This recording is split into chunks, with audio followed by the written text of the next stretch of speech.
Pada pertemuan kali ini, kita akan mengulas sepak terjang Pangeran Diponegoro, tokoh yang berhasil menggerakkan perlawanan hampir seluruh penduduk Jawa, dari bangsawan hingga rakyat jelata, serta dari kalangan santri hingga ulama.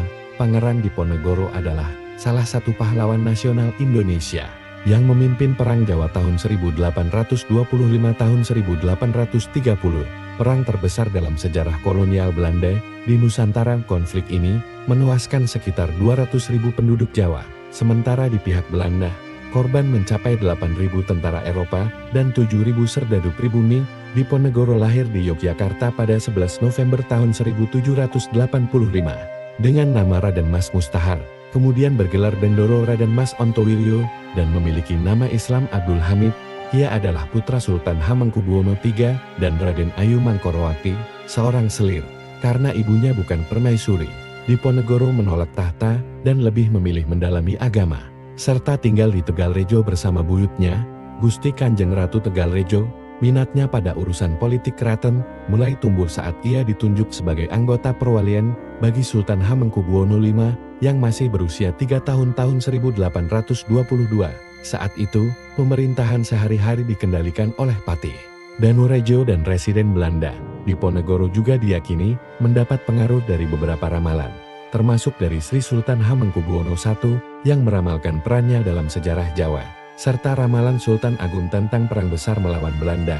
Saat bertapa di Parangkusumo tahun 1805, ia mendapat bisikan gaib bahwa dirinya ditakdirkan memimpin perlawanan, meskipun akhirnya akan mengalami kekalahan. Perang Jawa pun pecah akibat ketidakpuasan terhadap kebijakan kolonial, termasuk pajak tinggi dan intervensi Belanda dalam urusan keraton. Pangeran Diponegoro memimpin perlawanan dengan taktik gerilya, tetapi akhirnya ditangkap oleh Belanda pada 28 Maret tahun 1830 di Magelang dan diasingkan ke Makassar hingga wafat pada 8 Januari tahun 1855. Perkebunan Bedoyo menjadi salah satu faktor yang membuat Pangeran Diponegoro memutuskan hubungannya dengan keraton. Putusnya hubungan tersebut terutama disebabkan oleh tindakan Ratu Agan dan Patih Danurejo yang bersekongkol dengan Belanda. Pada tanggal 29 Oktober tahun 1824, Pangeran Diponegoro mengadakan pertemuan di kediamannya di Tegalrejo untuk membahas kemungkinan pemberontakan. Pada pertengahan bulan Agustus, Pangeran Diponegoro membulatkan tekad untuk melakukan perlawanan dengan membatalkan pajak puasa agar para petani Tegalrejo dapat membeli senjata dan persediaan makanan. Kemudian, pada pertengahan bulan Mei tahun 1825, pihak Belanda memutuskan untuk memperbaiki jalan-jalan kecil di sekitar Yogyakarta. Namun, pembangunan jalan yang awalnya direncanakan dari Yogyakarta ke Magelang melalui Muntilan kemudian dialihkan melewati pagar sebelah timur Tegalrejo. Salah satu patok jalan yang dipasang oleh pihak kepatihan melintasi makam leluhur Pangeran Diponegoro, sehingga menimbulkan ketegangan antara para petani penggarap lahan dan anak buah Patih Danurejo. Patok-patok jalan yang sebelumnya dicabut oleh rakyat kembali dipasang oleh pihak kepatihan. Sebagai respons, Pangeran Diponegoro memerintahkan penggantian patok-patok tersebut dengan tombak sebagai pernyataan perang. Pada hari Rabu, 20 Juli tahun 1825, pihak istana mengutus 2 bupati senior yang memimpin pasukan Jawa Belanda untuk menangkap Pangeran Diponegoro dan Mangkubumi di Tegalrejo. Meskipun kediaman Pangeran Diponegoro jatuh dan dibakar, ia bersama sebagian besar pengikutnya berhasil lolos karena lebih mengenal medan di Tegalrejo. Pangeran Diponegoro beserta keluarganya bergerak ke barat hingga desa Dekso di Kabupaten Kulon Progo, lalu meneruskan perjalanan ke arah selatan hingga keesokan harinya tiba di Gua Selaron, yang terletak sekitar 5 km ke barat daya kota Bantul. Pangeran Diponegoro kemudian menjadikan Gua Selaron, yang berada di Dusun Kentolan Lor, Guosari, Pajangan, Bantul, sebagai basis perjuangannya. Peristiwa di Tegalrejo tersebut menjadi awal mula Perang Diponegoro, yang berlangsung selama 5 tahun ke depan. Pangeran Diponegoro memimpin masyarakat Jawa dari berbagai kalangan, mulai dari petani hingga kaum priai, dengan semangat sadumuk batu, sanyari bumi, ditohi pati sejengkal tanah dipertahankan hingga mati. Sebanyak 15 dari 19 pangeran bergabung dengan Pangeran Diponegoro dalam perjuangannya. Seiring perkembangannya, perjuangan Pangeran Diponegoro juga dibantu oleh Kai Mojo, yang menjadi pemimpin spiritual perlawanan dalam Perang Jawa ini. Selain itu, Ia berkoordinasi dengan Sunan Pakubuwono VI serta Raden Tumenggung Prawiyodigdoyo, Bupati Gagatan, bagi Pangeran Diponegoro dan para pengikutnya. Perang ini adalah jihad melawan Belanda. Sebagai seorang muslim yang taat, Pangeran Diponegoro merasa tidak senang dengan menurunnya religiusitas di Istana Yogyakarta akibat pengaruh Belanda, serta kebijakan-kebijakan pro-Belanda yang dikeluarkan oleh istana. Infiltrasi Belanda di dalam istana telah membuat keraton Yogyakarta kehilangan wibawa. Di sisi lain, sumber-sumber Belanda menyebut bahwa Pangeran Diponegoro semakin hanyut dalam fanatisme, sehingga banyak anggota kerajaan yang menganggapnya sebagai seseorang yang keras kepala. Pertempuran terbuka dengan pengerahan pasukan infanteri, kavaleri, dan artileri yang sejak Perang Napoleon menjadi senjata andalan dalam pertempuran frontal berlangsung dengan sengit.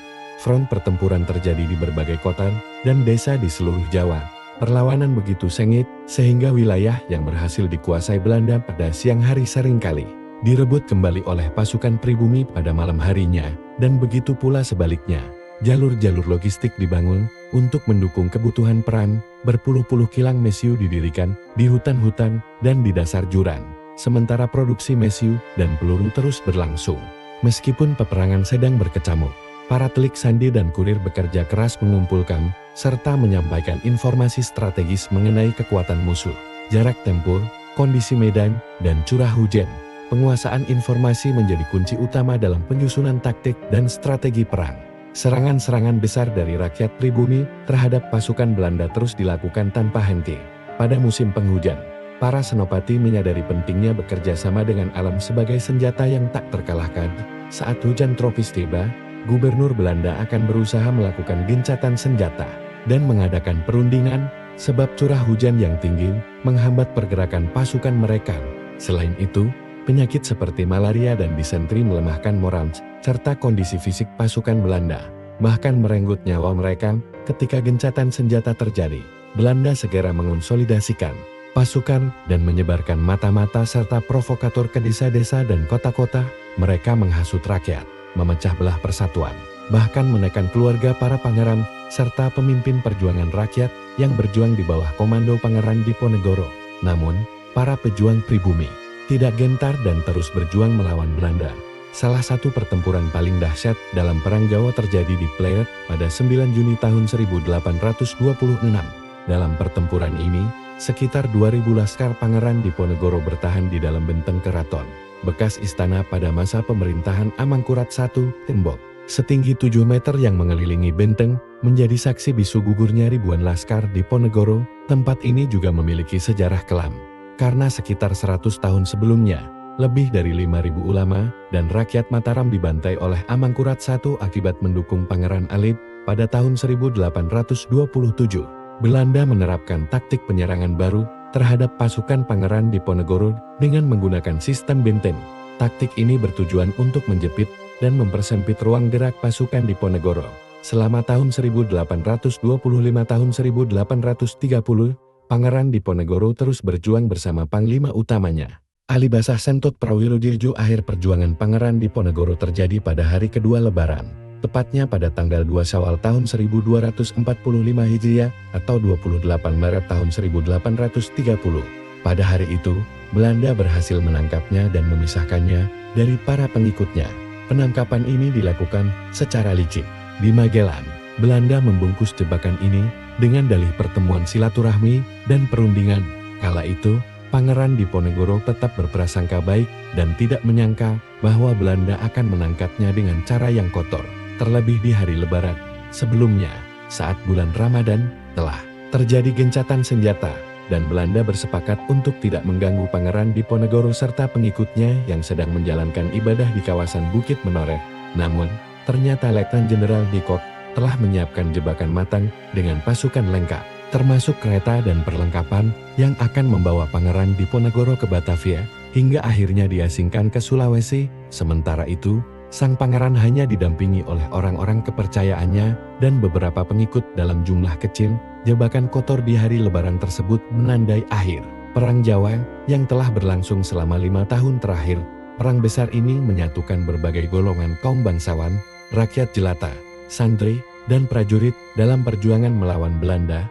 Perlawanan rakyat yang gigih membuat banyak serdadu Belanda tewas dan keuangan kolonial terkuras. Hingga hampir habis, berakhirnya Perang Jawa juga menjadi titik akhir perlawanan para bangsawan Jawa terhadap Belanda. Perang ini menelan banyak korban di kedua belah pihak, dan setelah perang usai, jumlah penduduk Yogyakarta diperkirakan menyusut hingga separuhnya bagi sebagian kalangan di keraton. Pangeran Diponegoro dianggap sebagai pemberontak, konon keturunannya tidak diizinkan memasuki keraton hingga akhirnya Sri Sultan Hamengkubuwono IX memberikan amnesti bagi mereka dengan mempertimbangkan semangat kebangsaan yang diperjuangkan oleh Pangeran Diponegoro.